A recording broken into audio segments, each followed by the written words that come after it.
welcome back to the podcast, everyone. Today I'm sitting with Dave Hime, who I am super excited to chat with because I've been watching his content online for a while now. And I think he's doing some really, really cool, interesting, empowering work online. So, Dave, thanks for coming on the podcast. And do you want to just give a quick rundown about who you are, what you're up to? Sure. And thanks so much for having me. It's really fun for me to be here with you.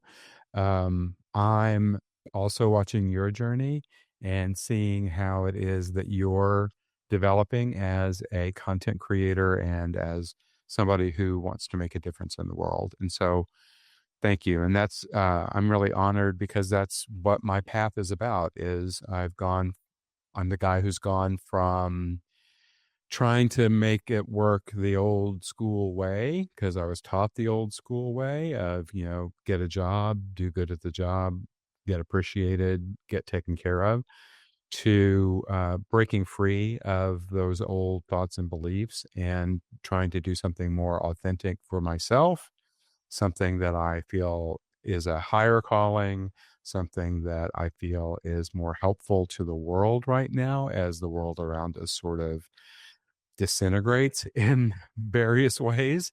Not a laughing matter, but and so that's what I'm about. I made this journey starting in early 2022 and was stuck in a job that I really hated and needed to figure out how to get out of it. And I was in my early 60s at that point. Like I'll be 67 next month. And I'm like, what the hell am I going to do? By the way, can I cuss on this? Hell yeah. I was Go really for it. like, what the fuck am I going to do? Because I can't, it's hard to start over at a particular, a older age. And so I just had the idea of what if what I think I know isn't true, and started looking at my beliefs. And that took me down a really, really amazing path that led me to a over $300,000 manifestation and allowed me to say sayonara to that job and create what I have been doing now for the last year, which is it's called the Gentle Mastery Method. And so that's what I'm known for, and it's got a lot of pieces to it, and I'm ready to dive in and explore any questions you have. So cool, so cool. I just want to commend you as well for like you're saying at 67, you made that decision to try something new. Like you felt that call and I think that's so awesome because I'm sure there's so many people from all walks of life of all ages who feel that call within them to try something new, to do something else, to show up in a different way that's more aligned with what they feel they truly are, I guess. And sadly, I mean, I don't know for sure, but I know there's probably a lot of people out there who just never make that leap or never actually try. So I just want to commend you first off for doing that and making that decision because what you're doing online and what you're talking about, like your gentle mastery method, I wanted to ask you about that. I want to ask you about the manifestation as well. But I think that's just so awesome. And we need more people out there in the world, I believe, who are making those decisions and choosing to show up as their highest selves, and pursue their truth in a way. Um, so yeah, the gentle mastery method. I want to just ask you first off, for people who may not know of it yet, they're about to. Can you kind of succinctly just summarize that method? Where did you get that method from? What does it mean to you, the gentle mastery method? I'm really curious. Great. Yes. I like to talk a lot. So keeping it kind of brief might be difficult for me, but I'll do my best. Well, we're on a podcast, so talk away. So, when I was stuck in that job, I woke up every single day with my to-do list in my head. That was the very, very first thing I would think of every single day when I got out of bed. Like, I didn't give myself any space to just be me in the mornings. Like, I literally would wake up and I would start thinking about what I had to do, and more than that, who I had to be in order to secure this job, in order to not be somebody who And I was VP level of an organization. So it wasn't like I was um, like working for a bunch of people who had a lot of um, influence over my job. I was working for the owner of the company, right? So I was working for the one person who had the sort of influence over whether or not I kept my job. And every day I felt the need to sort of guess what that owner would need me to be that day. He was somebody who was really hard to pin down. He didn't like to um, provide a lot of guidance. He just would say something and expect you to figure it out. And I was in one of those mornings where I was trying to figure out how I could keep everything going. I was definitely in what Maslow in in Maslow's hierarchy of needs calls the survival levels of the hierarchy of needs. And some part of me, the higher version of me, which is that self-actualized version at the top of Maslow's hierarchy of needs, came through and said to me, you just need to try being more gentle with yourself. Mm. Why don't you give that a try? Like I just had this, it's like an epiphany, right? And so starting at that moment, I just started using the word gentle as a reminder to myself that, I didn't have to wake up in work mode. That's not what I was being paid for. And so there was some um, survival part of my brain that was kind of seeing my job and my boss as like the tiger in the woods that it was going to jump out. And I was constantly in a searching mode for danger, right? And once I allowed myself to just be gentle with myself during the time that was my time, I started to make a distinction between what this 3D job survival consciousness was that I was experiencing and what this very different, very quiet, very um, expansive consciousness part of me was experiencing. And the more I explored this gentle, expansive consciousness, the more I became enabled to move out of the difficult situation I was in that felt like survival every moment. Like, when was I going to be attacked? And I ultimately took my journey from being in that survival mode to living as much as I can in the self-actualized mode, and put it together and called it the gentle mastery method. And it's a combination of techniques that I've learned throughout 50 years of having transformational technologies put in front of me.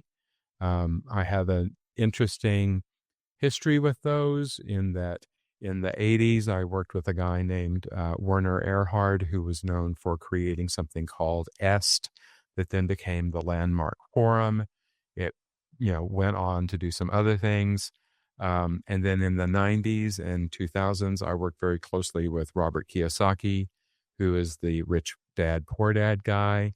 While we were doing rooms of transformation together, but every time I had those opportunities come into my life, and there were many, many others, that part of my brain, that survival part of my brain that I was taught I need to get a job if I'm going to survive, would take the stage and take over and lead me away from these other transformational opportunities. Now, what I get to do, and here's the interesting thing, when I was given the opportunity inside a job, I could use those transformational technologies that I had learned. I could use them working with my team. Like I would have team members who would come to me and say, I'm struggling with this thing.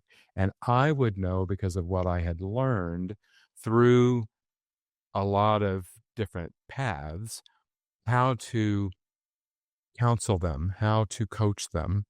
I wound up getting a life coaching certification at one point, um, so that they could get past the own limiting thoughts and beliefs that they had and do what they really wanted to do with their jobs.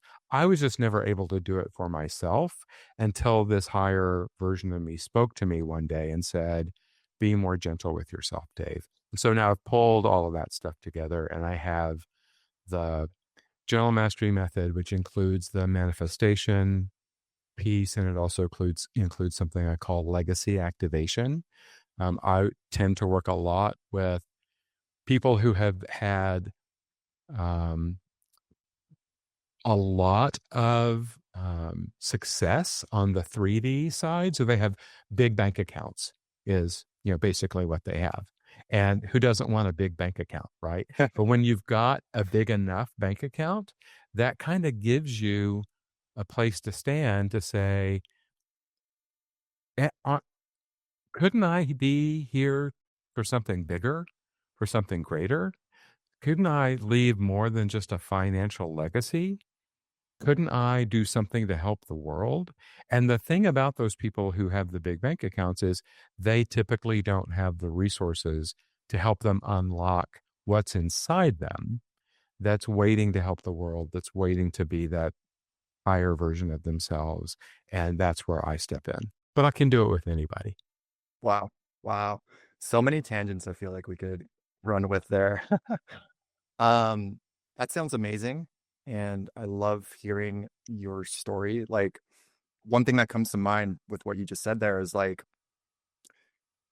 there's so much like, even in this online space, like there's like make money online, there's just this creator economy, these things more so like, I don't know, make money online space, which is like I see a lot of business opportunities and like it's all about like hustling, it's all about forcing, like even with like there's so much potential with the internet and what you can do online. But I noticed that the there's so many people like still operating from that paradigm of like force and like just like it's like a battle or something. Like even if you're doing something online, if you're building a business, if you're doing something, there's this like lens of like force, and it's just like it's kind of weird to me. Like we're still so early in this space, like these concepts, what you're talking about, it reminds me of like flow, like it's gentle, like in the sense of like you're kind of just flowing with what you are or with the universe, what you're kind of meant to do, as opposed to like forcing things, if that makes any sense. Like that's something that's just coming across to me based on what you're saying. Like I feel like we could definitely use more gentleness like in our lives, like online, even like marketing, like when it comes to marketing and like putting yourself out there, the way you uh connect with people, like it doesn't have to be like so salesy and like, forced in that way. Like that's always like, I don't know, not resonated with me, like, and increasingly so. Like I've just kind of become a bit disillusioned with like a lot of these um, you know, what would you call them? Just people like advocating a certain business model or this or that. And it's like if you're not doing this, if you're not at this like arbitrary outcome by this time, like you're a failure or whatever. Like there's so much like not gentleness. So I really appreciate that you were kind of embodying a message that's like more comforting in a way, and like it's not so scarce or scarcity inducing. Yeah, Uh yeah. My quick riff on that is, and I'll name the names, Alex Hormozy will have you, just hitting your head against a wall for success. And for the people that works for, that's great. But the reality is that doesn't work for everybody. for sure. And the more that people try it and fail and blame themselves for failing, rather than taking a step back and saying, what do I need to learn about myself in order to understand why his process is not my process, right? Mhm. That's what human design gave me, was when I discovered that the, you know, 8, 10, 12-hour workday is not what I was designed to do. And the go, go, go, do is not what I was designed to do because of my energy type. Then I was able to let that go. And that's a big part of where general mastery comes from because, you know, Huberman, loving, everybody wants to get up and, take a ice bath at 5 a.m. and, run 5 miles.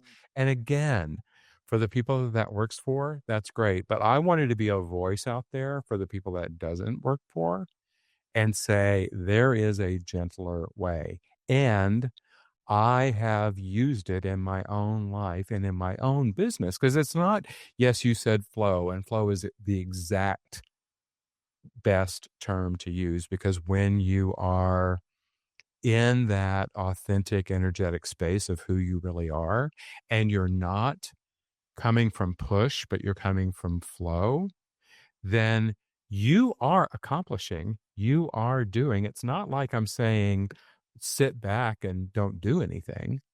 I'm constantly working my business, but I'm working it from a gentle point of view and not a gotta do it, gotta do it, gotta do it voice, but a how can I best serve? How can I show up in a way that models what I believe is available for anybody who wants it, which is your, highest self. Mhm. Wow, so true. Another thing that comes to mind on that note for me is, like, just, like, in my own journey, I'm a freelance marketer, that's what I've been doing for the last couple years, and, just in that space, like, immersing myself in, like, the make money online stuff, all these skills, it's great, they're all stepping stones and things, but I notice, like, there's so much, indoctrination might be, like, a heavy word for it, but, like, when it comes to these end outcomes, like, there's so much projection about, like, I don't know, people love 10K a month. It sounds cool, yeah, yeah, but then I see things that's like, "Oh, yeah, 50K per month is the new 10K per month," or like the $1 million per month is the next thing. It's the new minimum wage or something online. I'm like, there's so many people, like, making these bold claims and, like, they're assuming everyone, like, chases money first as opposed to Mm. ease and gentle flow and, like, "Oh, like, is this tapping into what I'm actually fulfilled by doing? Is this something that I'm good at naturally? Like, is this like something that is going to allow me to show up and actually enjoy my day? Like, the money is like the flashy thing. And like you said at the beginning, like, yeah, everyone wants a big bank account. Like, I'm not complaining about that.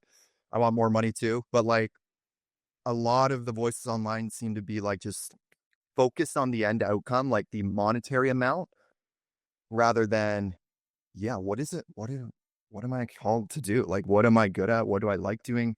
Who do I want to serve? Like, these questions seem to be on the back burner. So, again, I really appreciate the way you're approaching all this stuff because it resonates much more with me.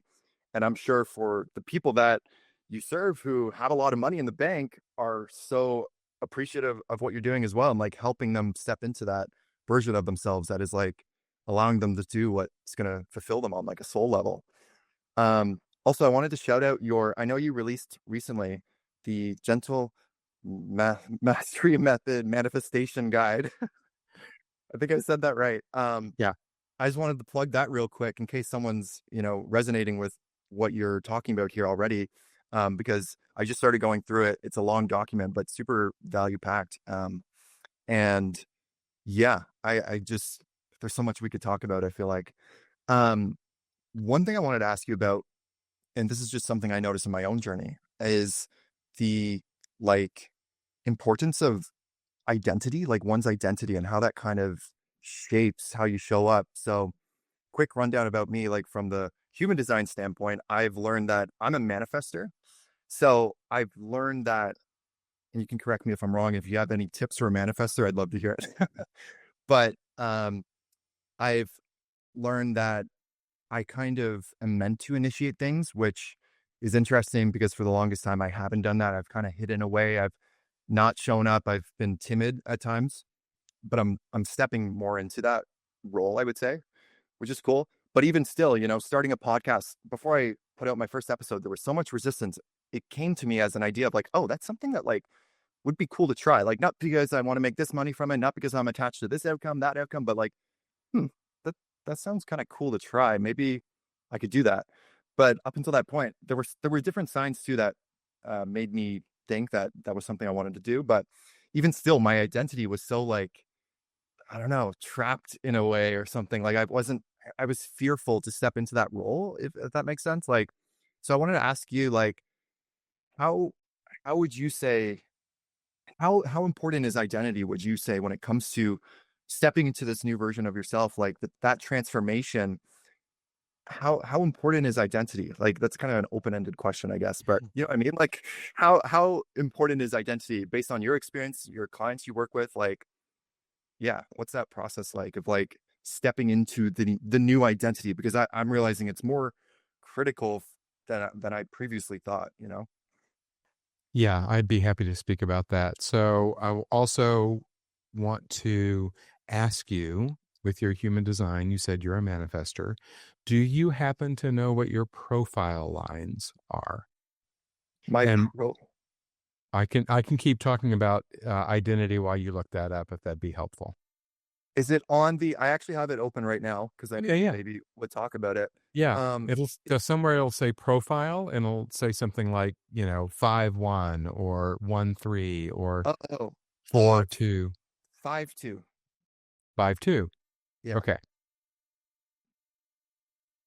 Okay, so this is interesting because you're a 5-2 manifester.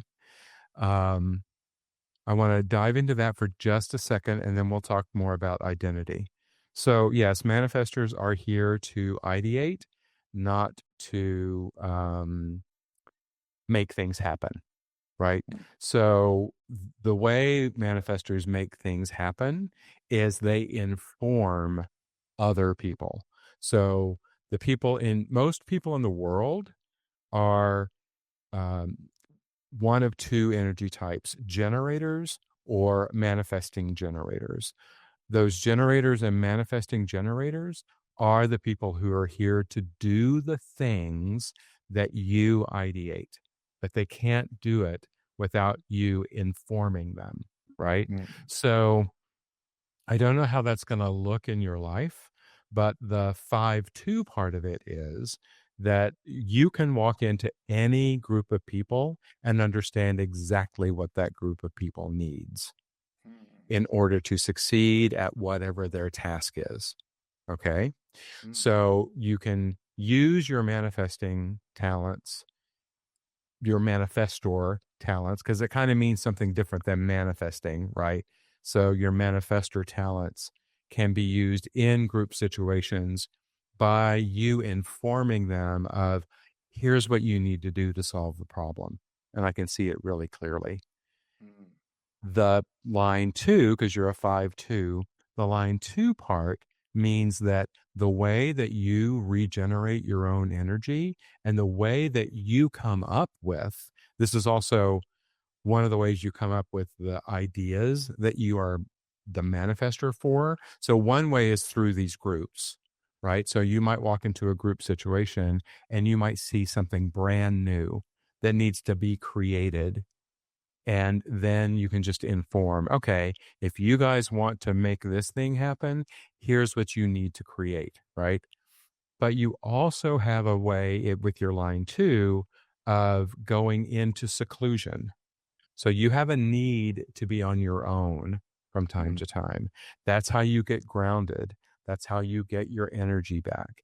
And when you allow yourself to just be spacious in alone time, ideas will come to you. That's how manifestors, another way manifestors generate those ideas that they then inform other people about. And then you move on with your life and other people execute whatever it is that you're mm, here to do. I am a projector. And so what a projector does is a projector guides manifestors, manifesting generators, and generators. So that's the vast majority of the population. That's 77% of the population are manifestors, manifesting generators and generators. The manifestors are about 10% of that 70%. Mm, And then we've got projectors, and then there's this little teeny tiny percentage, like 1% of people are called reflectors. And they're all just different energy types. And we all are just built to move through the world in different ways. And then when you look more sort of granularly at things like your profile lines, that gives you more information about um, how you're naturally designed to interact with things, with interact with others and interact with yourself, right? So that line 5 is about interacting with others. That line 2 is about interacting with yourself, right? mm, All as a manifester. mm, So having said that, I want to now talk about identity. So identity is everything. Where I started my current journey, like I said, in early 2022, was the day that I asked myself the question, what if what I think I know isn't real, right? What if the beliefs that I have, what if all of those things that actually make up who you are, right? Those things you've been taught, those again, beliefs that you may have, those thoughts that always are running in your mind. What if that stuff isn't really you? What if that belief that you have, you don't really believe, but you've just never looked at it, right? So it starts with, for me, when I said that to myself, I said, the next step is I have to become aware of what I believe. I have to become aware of all of these pieces that are making up my identity, the way I'm walking through the world, the role I'm playing in the movie of my life, right? And at that point, the movie of my life was I'm supposed to work a job and be successful at working a job. And so here are all the pieces that make up that identity, that role that I'm playing. And it's um it's not working the way I was told it was going to work. Like I was in a ton of debt and had a whole bunch of other real life 3D problems that were keeping me awake at night.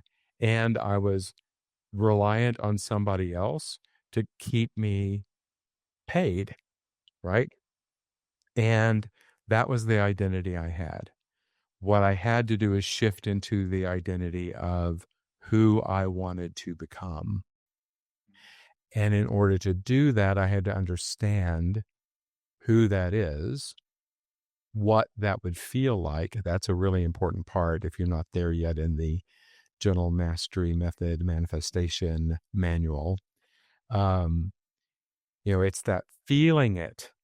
It's that understanding it on a creative level, engaging your right brain, that creative, imaginative part of yourself, and letting yourself just imagine what you want your life to be as opposed to what it looks like now. And then really feeling how that feels. And these are the things that then lead to new beliefs, new thoughts. And it's those beliefs and thoughts that then build that new identity. And you have to step into that new identity before it shows up in reality. So you have to have it very firmly anchored inside you. And it's not a fake it till you make it kind of a thing. What it is a, well, it's all about awareness, continued awareness as well. When that thought comes up that has never served you, but you've been taught it's the thing you have to believe, then you have to have the awareness, oh, there's that thought again. And I've had all these experiences to show me that it doesn't work for me. And my new identity thinks this about that, mm, right? So living inside of that in an anchored in your emotions way is how you create that new identity. But then the next thing that happens is your analytical left brain, which is where all those old stored beliefs live, and where that thinking that the boss is the tiger in the jungle that's going to come after you also lives, right? That Mhm. part of us that wants to keep us surviving instead of thriving as our authentic and ideal selves, which is what we're creating with this new identity, that left brain will show up and try to shut you down. It will give you all of your fears. It will tell you all the reasons why it's not going to work. It will remind you of all the ways that you've failed before whenever it is you've tried to break out of the identity that you currently have. And so then your job becomes, hey, left brain, I want to give you a new task. I want you to start noticing when things show up in my life unexpectedly that align with this new identity that I'm creating. And once the left brain starts to recognize, oh, well, that was a synchronicity. That was a door that opened for me in my relationships or in my career or in my whatever it is that I don't think I would have even recognized before. And it's because you're shifting into that new identity. And that's how you get your left brain on board, because your left Mhm. brain always wants to shut you down because it's trying to keep you safe. But if you tell it, show me every time that something happens that aligns with who I'm becoming, then those two parts of your brain start to partner together. And that's all internal work. That's all mindset work. It's all identity, beliefs work. It's all energetic work, because the other thing that starts to happen is your body starts to freak out. Your nervous system, which is also part of the fight or flight part of keeping you safe, your body also starts to freak out. So you have to give your body breath work, and you have to give your body stillness of some kind, or walks in the woods, or whatever it is that's going to help your body feel safe, because you're all of this internal what I call 5D work starts to manifest stuff in your 3D reality that otherwise wouldn't have happened. That's how the Gentle Mastery manifestation method works. Mhm. And it's exactly what my experience was. So as I built this new identity by having self-awareness, having self-compassion is a big piece of that, because you can't just say, okay, shut up, left brain. You've got to say, okay, left brain, I understand you're trying to keep me safe. We're going on this new adventure now. I do need your help. Here's how I need your help, right? And body, I recognize that I'm going into panic mode right now because I'm about to do something I've never done before, and it's really, really scary. So I'm going to give you, what it is you need.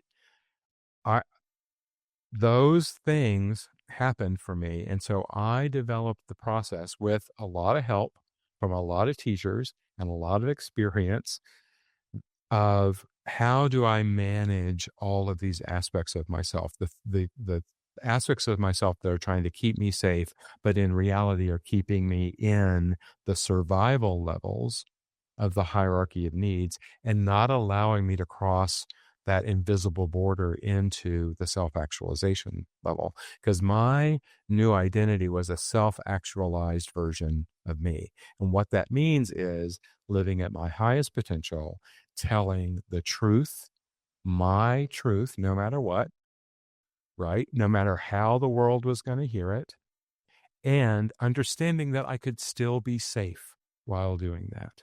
Mhm. And the minute I got into really believing and embodying the new identity that I had built for myself through this process, my 3D reality changed radically. I had been doing this process for only about 90 days, even though I'd been doing the learning for a long, long time. I'd only put it together as the Gentle Mastery Method for about 90 days. And a unrequested gift of $333,333.33 showed up in my bank account. It was not anything I expected.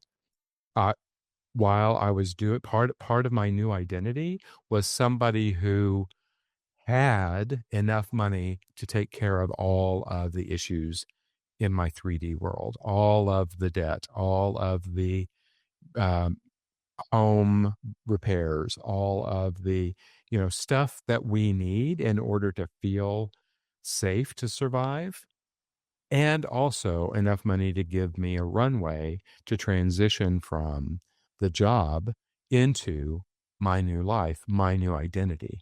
And I had been asking the universe and my higher self as part of this new identity for $300,000. I had not shared that with anybody in my life. I had not shared it with my best friend. I'd not shared it with my husband. I'd not shared it with any of my family members. And after 90 days of being in this process, while also working that job I hated and, doing the stuff that I needed to do for that and building in my mind what my new life would be, what my new guidance job would be, how I could serve other people. I got a call one day from a relative who said, I'm giving away some of my money. Somebody's going to call you and ask you for your bank account number. I just want you to know it's real. I'm not I'm not dying. Everything's fine. I just decided I want to give away some of my money to you and a few other people. And so I gave the guy my bank account information, and 5 days later there was this deposit, and that's how much it was for, and it changed my life. And it was the 3D manifestation and proof that this 5D practice of creating your new identity, that's why I'm saying identity is everything, and all of the work that goes around it that you find in the Gentle Mastery Method Manifestation Manual, that's when your external world begins to change. But it starts with your 5D self and that 5D identity. Wow. Wow. That's an amazing story. Jeez. Oh, where to go from there? Um, what was I gonna say on that note? Because that's like an incredible story. Let me just go to my notes here. And remember, if you've got any questions about what I mentioned about you being a manifester and how you operate in the world, you can also ask me questions about that. Ooh, yes, I appreciate that. Um, yeah, like I guess I know the whole process. There's a whole process behind it. But if someone's just like, say there's someone watching this right now that's like maybe new to thinking this way, or like they're on the cusp of really diving into this kind of inner work that you're talking about. It might be maybe it's a hard question to ask or something or answer, but what would you say just off the top of your head is like, I know awareness is important, but do you have like a simple, practical first step or tip that like someone who's maybe new to all this can like kind of implement or start today? Like, what is like one simple practice? What is one simple just like principle? Like, how should they operate one operating principle? Like, just some single thing to kind of get them on this path without having to go to like get too in their head about it or like going down every rabbit hole and everything. You know what I mean? Like, do you have like a simple like tactic or something? I'm thinking about tactics, but maybe it's just like a way of seeing the world. I don't know. You know what I mean? Yeah, I do. I know exactly what you mean. It's really a way of being, right? Because Mhm. when you start down this path, you start understanding that there's a difference between doing and being. And part of that comes from, and this is what I say leads to anybody's consciousness journey. Consciousness begins when we realize that we have a physical self, we have a mental self, and we have an emotional self. but we are not our mental self. We are not our physical self. We are not our emotional self. We are something more than those three things. Right. And so the simple practice that I would give anybody is also a gentle practice when they're beginning this journey, is to give yourself permission to allow yourself to know that you are bigger than your physical self, your mental self, and your emotional self. And allow the possibility that you could start to really have clarity of what that bigger version of you is. And the way you do that is through awareness. It's a gentle practice. And it's when you're identifying too closely with one of those three selves I'm talking about, when you start identifying too closely with the physical that's going on with you, or the mental thing that's going on with you, or the emotional thing that's going on with you. My sort of secret is I have conversations with those versions of myself. I will literally sit with my emotional self and say, "What's going on? You're feeling a little crazy right now. So, what is it that you need?" Right. And I can do the same thing with my physical self because we have these physical responses to things. Like, I'm really an introvert, even though I like to get out and talk to people. The main way I like to do it is like this, one on one, and then have it go out into the world on things like a podcast.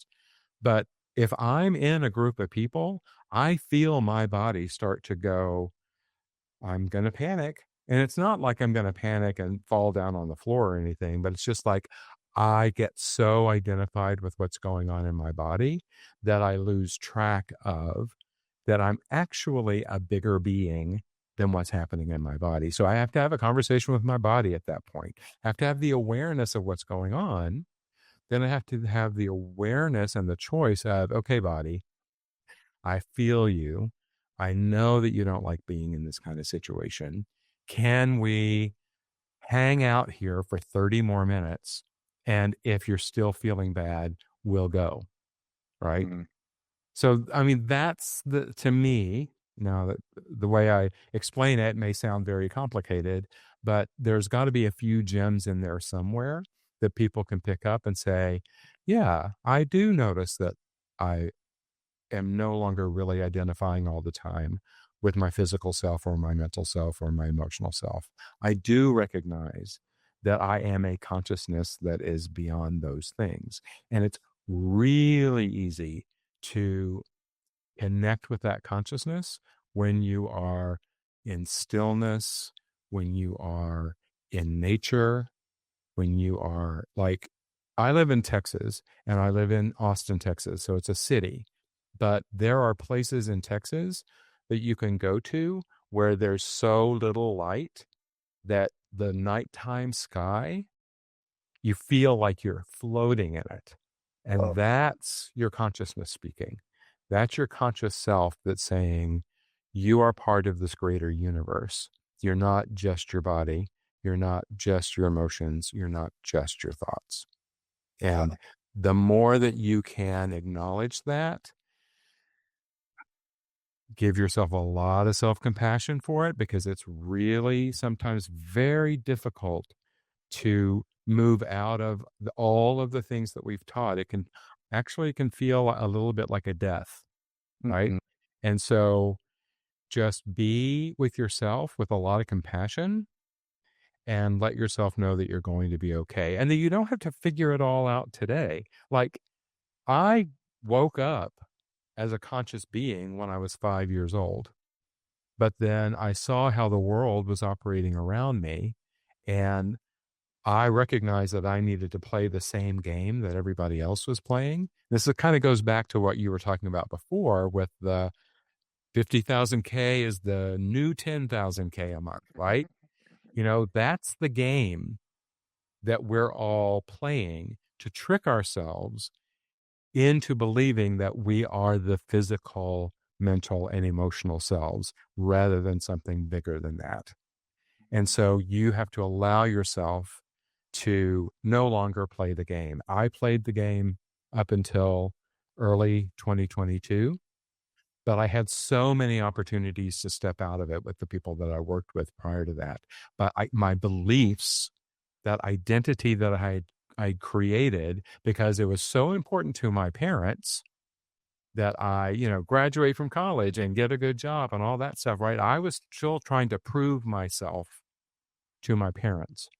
Mm, And at 62, my dad was dead, right? So I didn't need to prove myself to him anymore. There was nothing I could do there, right?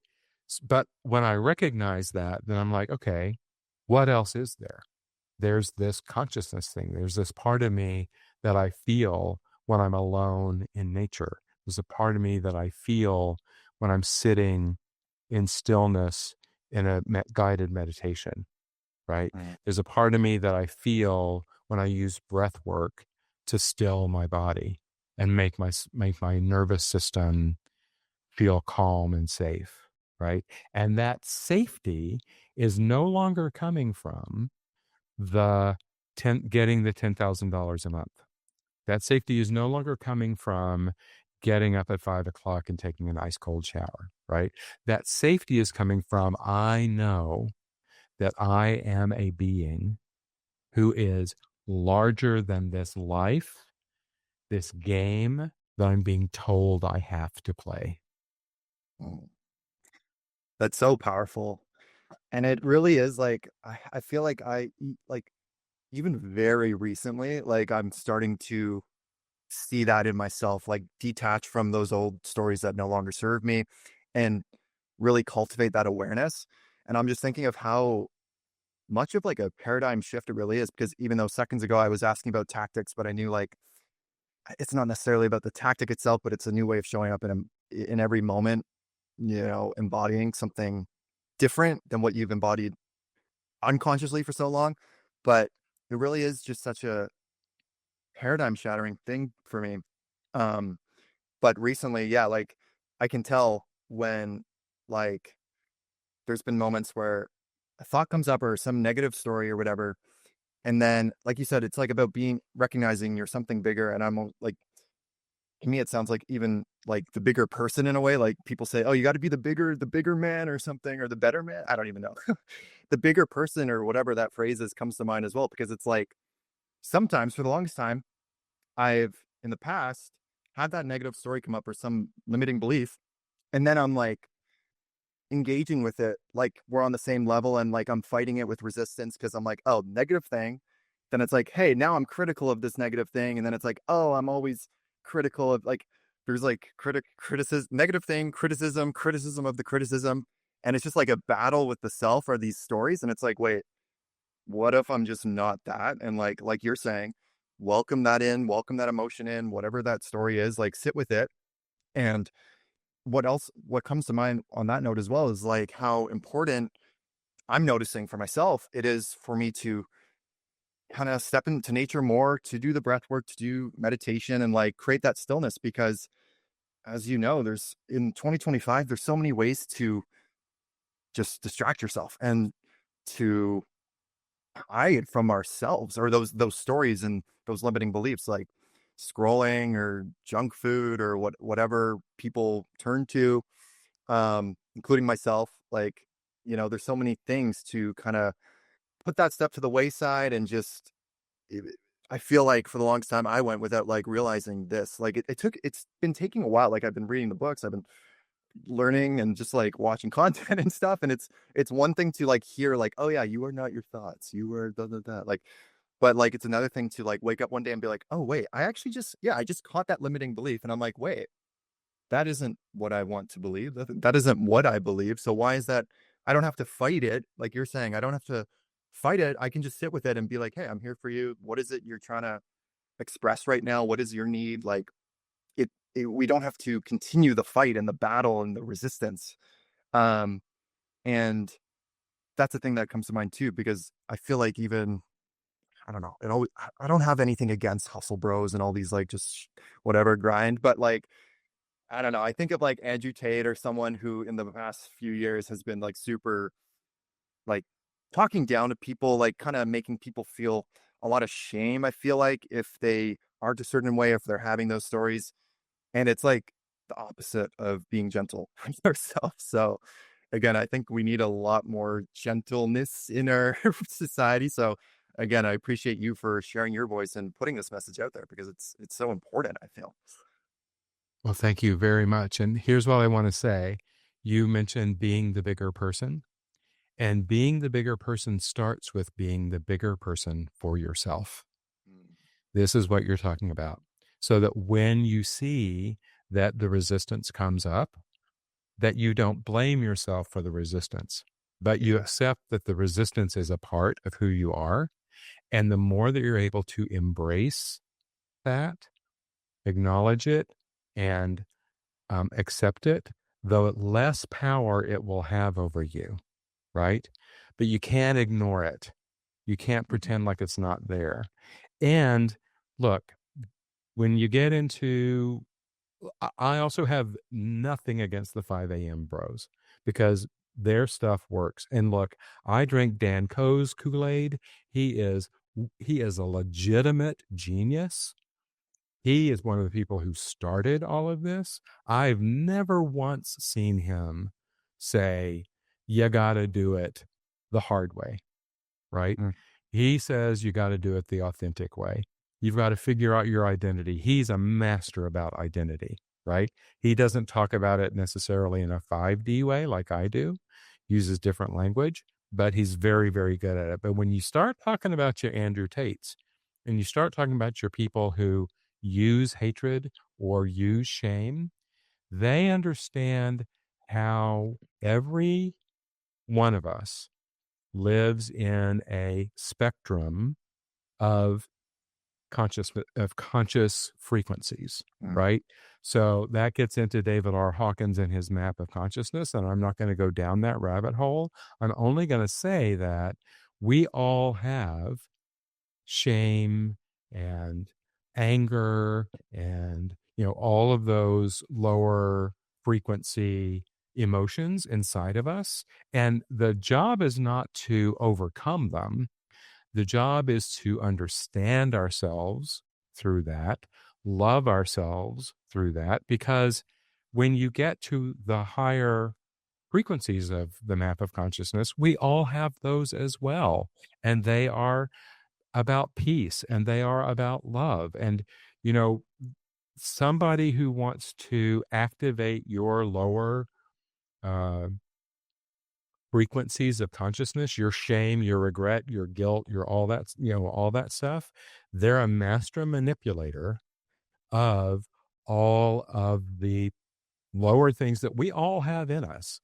And the more we scroll and the more we watch the news and the more we participate in that world that's going on, the more we then amplify it. So what I'm seeing is a generation of guys like you, and it's really interesting to me as a 60 something year old dude that there's there's the Jack Moses, Nick Huno, Dan Coe, who I've already mentioned, like all of these guys under 40, many, many, many of them in their 20s. Nick Sweeney with what he's doing with breathwork and consciousness. Y'all are all on a consciousness path right now. That is not what the world was like when I was in my 20s and 30s at all. mm, So this world is changing, and you guys are showing up as 3D evidence of the world needs this help now.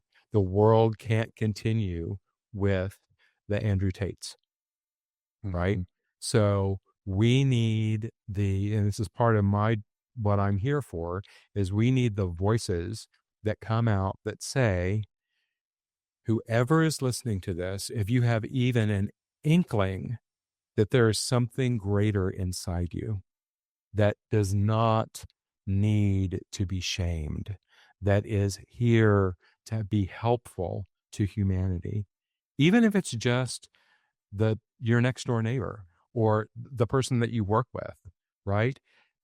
My guiding light from childhood is that thing that we were taught as the golden rule, which is treat other people the way you want to be treated. Mm. And I've always been clear about how I want to be treated. I want to be treated as my highest self. So I want to acknowledge in everyone I come into contact with. And it's not like me going up and saying, "Hey, dude in the line in Starbucks in front of me, I see your divine self inside of you," right? Because then I would wind up, in a loony bin or something. But there's a way that we can recognize each other as human beings, as bigger beings inside human bodies, just by bringing a smile, by bringing gentleness, by bringing the more you understand yourself and the more you give yourself love rather than buying into the hatred that's going on in the world.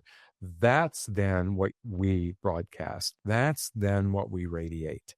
It's like the work that you do on yourself, by yourself, that changes everything around you. Yeah. And people will notice that. And some people won't like it.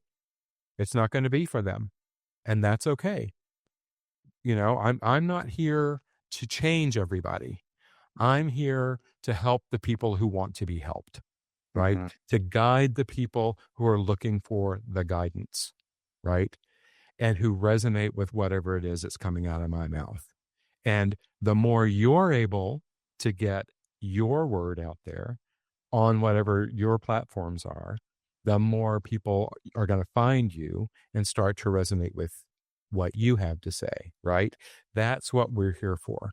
We're here to bring these higher frequencies into the forefront instead of the shame, the hatred, the regret, all the guilt, all of that stuff. Let's bring light, let's bring love, let's bring joy. Because really, like I see a lot of joy on your face right now because you're thinking about what could be true, right? And so let's all do that. So let's all think about what could be true in this world and in our lives and bring those higher frequencies into our daily existence. And that's how the world changes. I love that. Yeah, like there's so much again to talk about there. Like when it comes to fixing people, the idea of fixing people, that idea is like I've struggled with this in the past, whether it's something small in life or like if I'm doing a new habit and it's like, oh, I've got benefits from this, let's say, like this is helping me, feel better, show up better, feel healthier, whatever. Certain things come to mind and it's like, oh, for the longest time, there's that instinct to, oh, I wish I could share this with this person. Or, oh, what if I tell them about this? Or, hey, I think they could benefit. Let me tell them about it. Not everyone's ready. Not everyone's interested. And like you're saying, like all you can really do, I feel like, is like show up yourself as your highest self or like whatever that looks like today. And I think of it as like leading by example too. Like that's kind of the best way because you can't you can't like force someone to do anything. They have to almost be bought in or ready and receptive or on the cusp of that kind of way of being for them to see you showing up as your highest self or whatever and resonate in some way and be like, oh, maybe something about this person is resonating or what they're saying is actually resonating with me in a way that is unusual or something. Like that's something I've started to try to just understand and integrate within myself like that. Yeah, all I can really do is show up for whoever's ready for whatever I'm here to share, whatever I'm here to create. Like there's obviously going to be a lot of people that are ready for certain things or that are interested in my work or my art or this podcast, what we're talking about. And then there's other people who just might not click or they'll watch 2 seconds and be like, ah, shut up, guy, whatever. Like, I'm not ready. Let me just scroll on something else. like.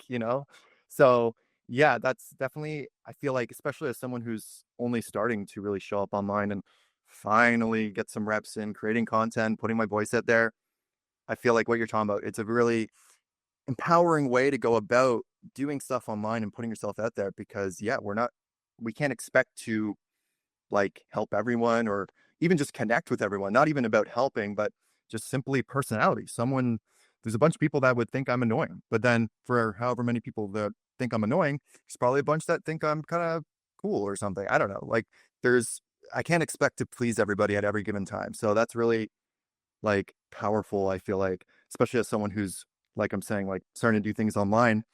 And I wanted to ask you about that. There's so much I want to ask you about. I want to still ask you about gene keys because I know that's like an important piece, I would say, of your process, right?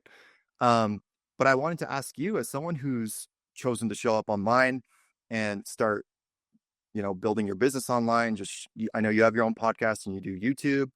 Like, do you have any tips for someone who's like feeling the call to show up online? Like maybe they have that thing they want to do, they have a passion, they have some calling to serve in some way, and they feel that showing up online might be a part of it.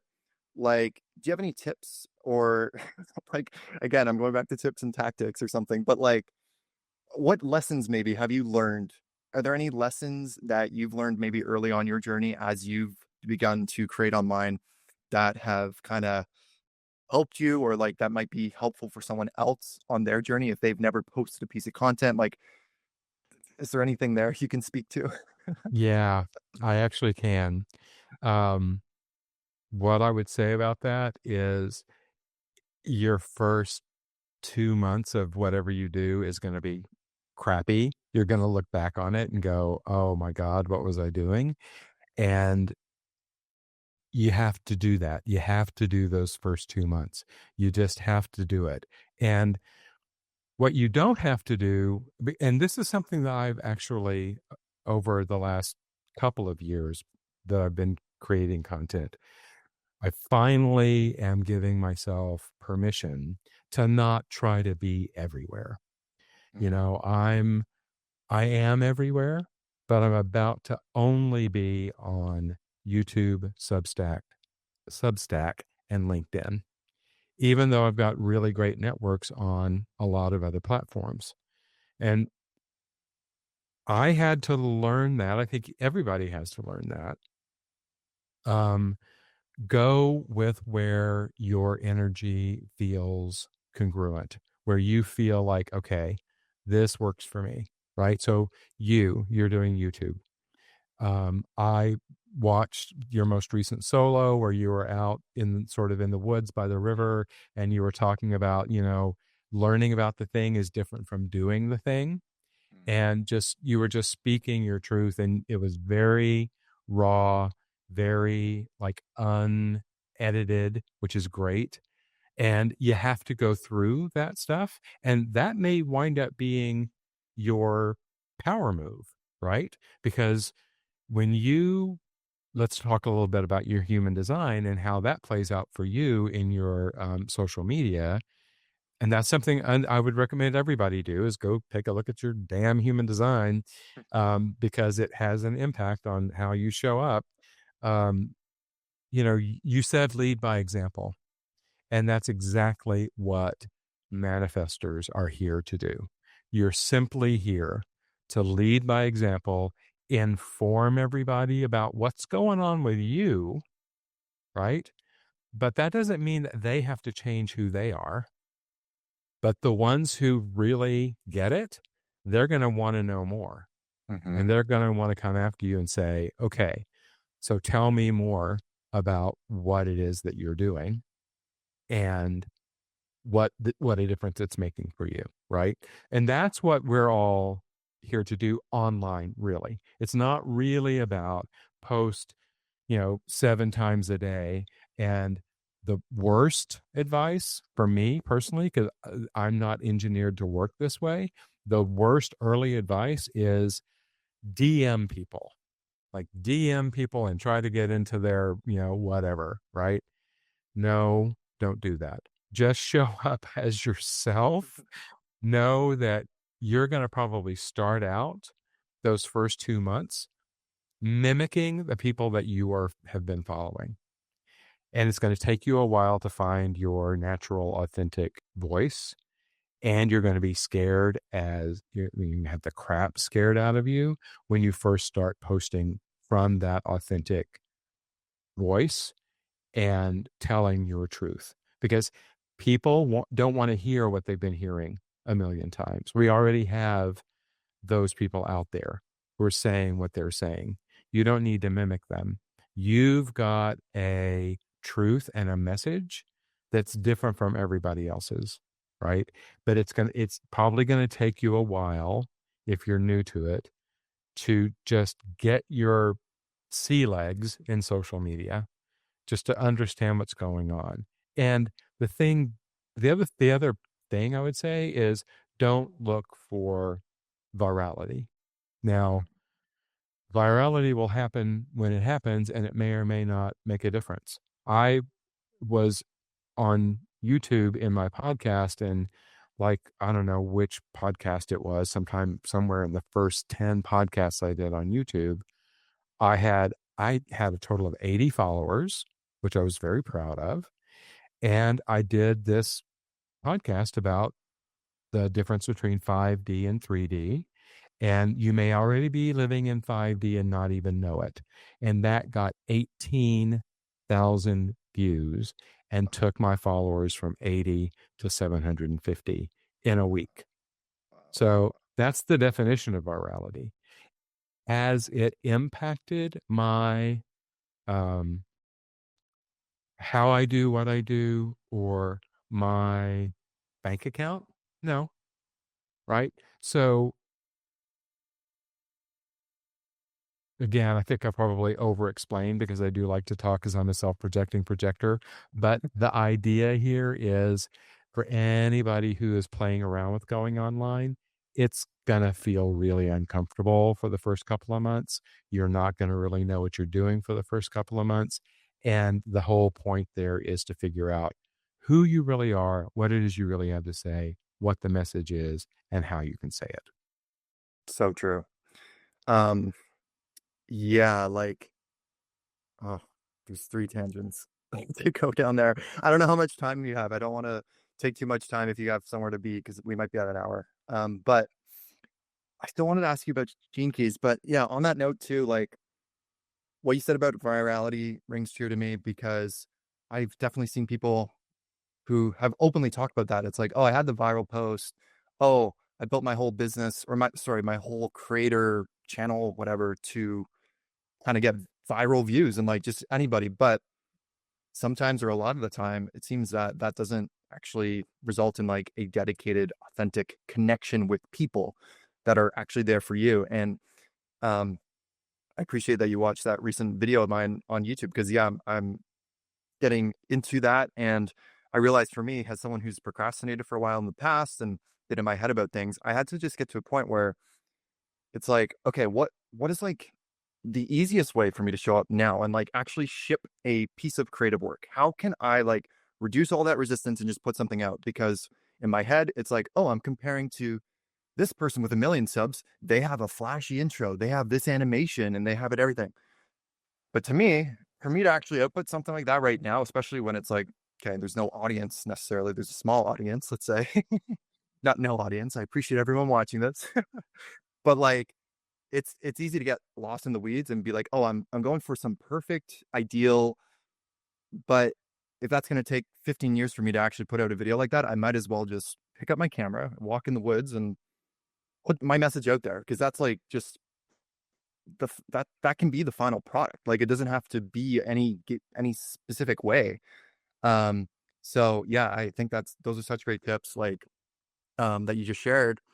And yeah, on a different note, I just wanted to ask you about like gene keys and how that is different for human design. If anyone watching this is familiar with either, or could you just give a quick like rundown maybe of gene keys and like if someone, let's say, if someone's wanting to show up as their higher self, if they have some calling they feel like they want to pursue, is there a specific part of their gene keys that they should kind of take note of more so than other parts of it, or should they look at the big picture? Like, what what what is important about gene keys in your words? Okay, so first I'll start by saying the procrastination that you talked about, your gene keys will tell you why you procrastinate. Great. It will also tell you what the real strength is that is inside you that you're not utilizing because you've fallen into the trap of procrastination. Okay. So that's just a very simple example of it. Um, Here's what I always say: if you want to understand yourself, find your human design. If you want to appreciate yourself, find your gene keys. Hmm. So here's what I mean by that. So human design tells us how we're built to operate in the world, how we're built to make decisions, how we're built to um, what our work styles are, what environments are better for us in terms of living at our highest level, right? The Gene Keys takes that even further. The Gene Keys is an offshoot of human design. It uses exactly the same um, results as human design does. It just takes it and really simplifies it into a very philosophical, going from understanding to appreciation way. So, what I learned when I looked at my human design was I learned that I'm a 1-3 self projecting projector. So, any human design nerds out there who know what that means, and you can see that that's who I am, right? But I also learned everybody in human design has this thing called incarnation cross, and everybody has an incarnation cross, and that can sound scary to people. It's not. There are 192 different variations of incarnation crosses, and one of the things I learned when I went to human design and wanted to understand myself better is that I have what's called the incarnation cross of the right angle cross of consciousness. And it's these particular four, what human design calls gates, that are also called gene keys in the gene keys. And those four gates or gene keys are the four most prominent energies that I have. And I didn't understand. I mean, I understood when I read about the um, the um, incarnation cross of consciousness. I understood that I am here to bring consciousness awareness to others, and that felt right on target with me. But I didn't start to appreciate how I could do that until I looked at those same four elements in gene keys. And in the gene keys, there's 11 elements. They're called spheres, and each one has a different name. And then inside that sphere is the gene key, which then corresponds to the human design number as well. So those primary four gene key spheres are the sphere of life's work. So it's what you're here to do. The sphere of, I always get this wrong because it's got a funny name, but it means what you're here to learn. Oh, the sphere of evolution. So it's what you're here to learn. The sphere of radiance, which is how you're here to, um, it's really like bring light into the world, but it's also about how you stay um, really aligned with yourself in your own physical health. And then the final one is called your sphere of purpose. So those are the primary four. That's what I would look at. And the sphere of purpose may sound confusing because we already have the sphere of life's work, which is what you're here to do. And most people think of purpose as what you're here to do. In the gene key system, the sphere of purpose is who you're here to be. Mhm. So here was my trip. So I had learned about this incarnation cross, the right angle cross of consciousness. Then I look at these same placements inside the gene keys in these primary four spheres. And each one of those spheres tells me, with the gene key inside of it, what the three different levels of frequency that are contained inside that energy, because each gene key is an energy. So I'll talk about my life's work, because the gene key of life's work is the primary frequency that everybody lives in. So whatever yours is That's your primary frequency. And it's also, this is very important for solopreneurs and creators, content creators. It is also your brand. Mm, So it's your brand promise, right? So my sphere of life's work and sphere of brand is a gene key that is gene key um, 5.1. So there's a number, then there's a point, then there's another number. The first number is going to be anywhere from 1 through 64. The second number is going to be anywhere between 1 through 6. I'm not going to get into the whole description about all that stuff, but for anybody who understands this stuff, I my sphere of life's work is 5.1. The three frequencies of 5.1 are the lowest frequency, which the Gene Keys calls the shadow, but I call it the challenge.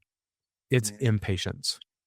mm, And then when you dive into the Gene Keys book, you get a lot of information about what the shadow of impatience looks like in real life.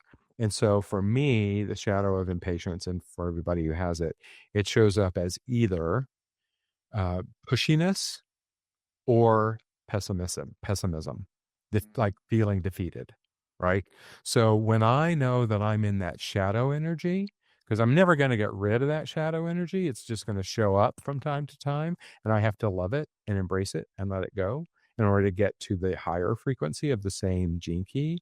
Is I feel like, okay, nobody's listening, it's never going to work for me, I made all of these mistakes. Like I get into this whole pessimistic point of view, mm, or I start trying to make people pay attention. I start pushing. Like that's why I was on all of the social media platforms, right? Because I thought if I don't get out everywhere, I'm not gonna get found. And that was my impatience showing up, right? mm, What the creator of the Gene Keys, his name is Richard Rudd, calls the gift frequency of this same gene key is, no surprise here, patience. I call that frequency, instead of gift, I call it strength. So my biggest strength is patience. And the way patience plays out in the Gene Keys tradition is understanding divine timing. And what it takes to understand divine timing is having complete trust in yourself and in your higher self and in the universe, or whatever it is you want to call it. Having that trust so you don't push and you don't get pessimistic that it's not going to happen. And then that trust leads to having enough faith. And this is the secret that I would tell anybody who's listening, who's playing around with becoming more conscious. The minute that your faith that the universe has your back, or this higher version of yourself has your back, or whatever it is that you're feeling called to is going to be there for you when you need it. The minute that you have 51% faith in that, more than the 49% fear that it brings up for you, doors are going to open. mm, That was part of and that's part of the gentle mastery experience, is you have to find a way to sort of shut down those limiting beliefs that are keeping you in fear without denying them. Like, love them to shut them down, right? Let them be heard so that they can, feel heard and move on, right? And so it's all about having that faith. It's all about having that trust. So this is what my message is, because when I do that, that's my patience coming forward. And then what Richard Rudd calls the high as the city, which is the highest version of this frequency. Remember, we started at the lowest with impatience, and then we've gone to the gift level with patience. He calls the city, which I call the highest potential, it's timelessness. And timelessness is when you really get into the 5D higher consciousness, um, the part of us that those of us who are conscious, actually can feel inside of us.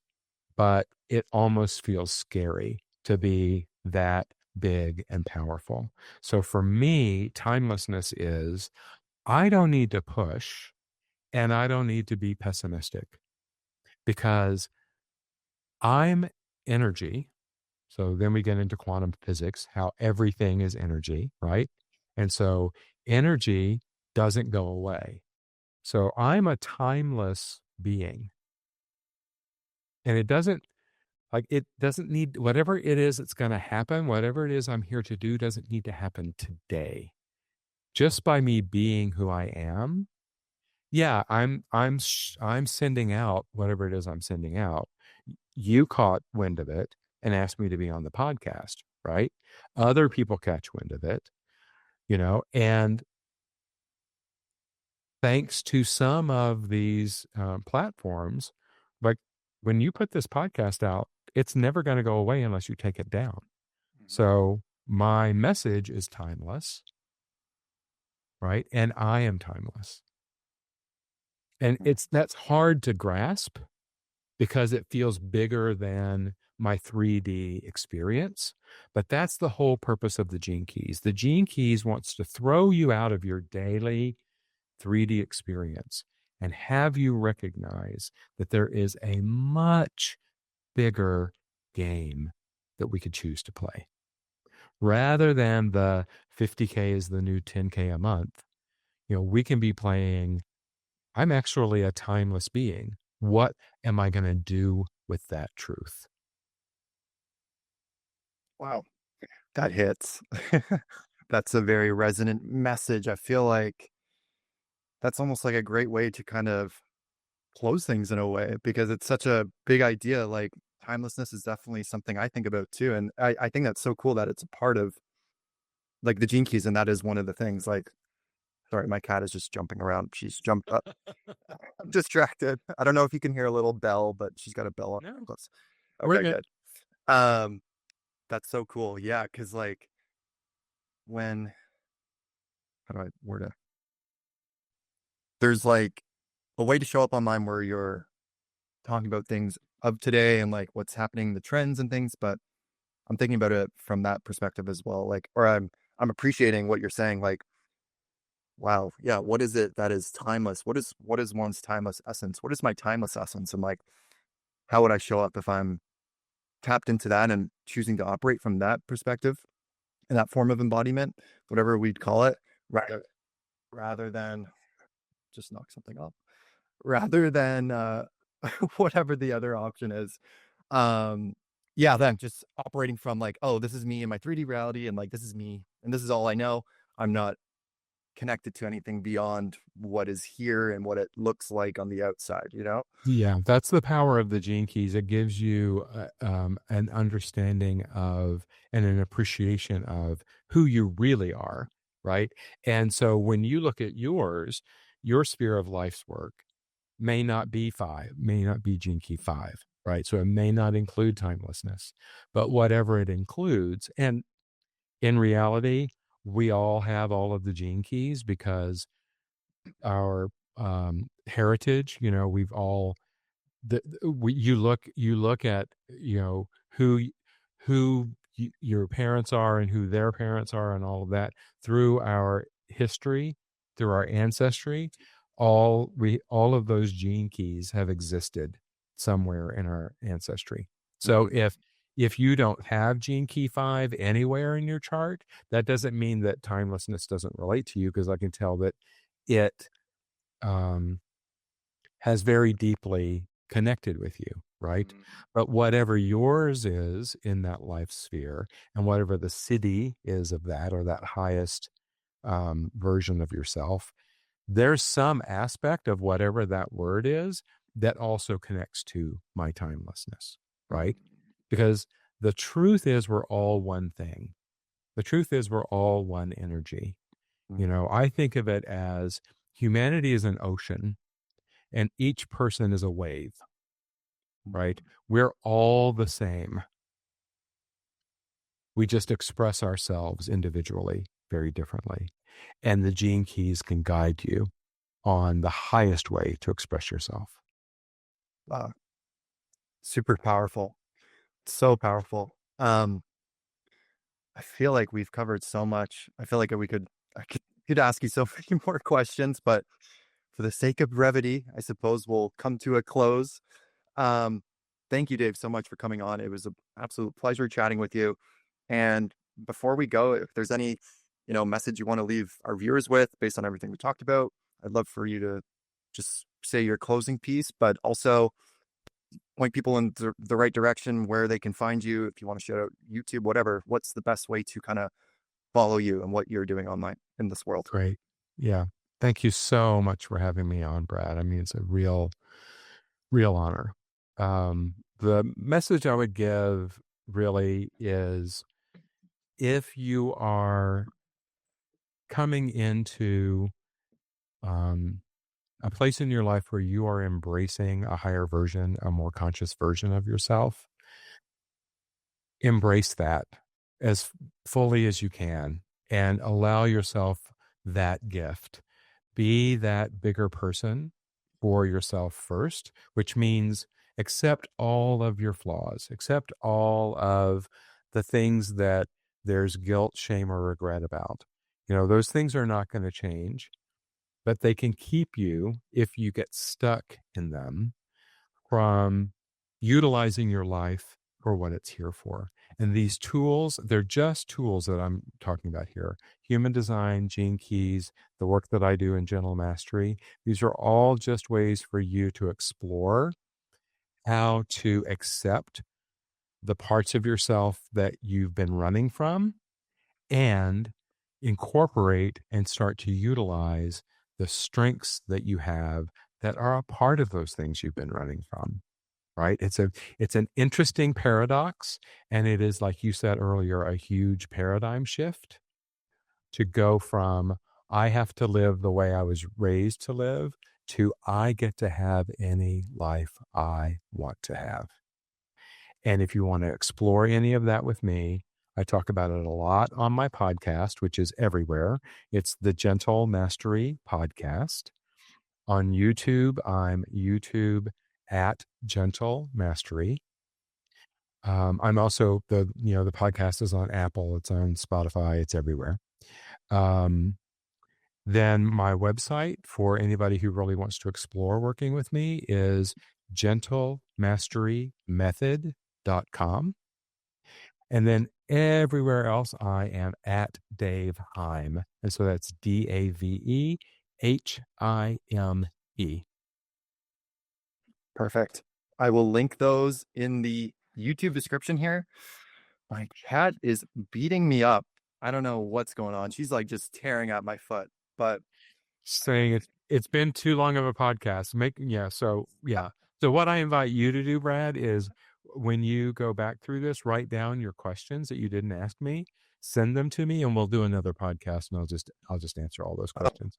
thank you. I'm so stoked for that. Yeah, let's do it. I'm so excited. Thank you, Dave. Thank you so much for coming on. Thank you for sharing your wisdom.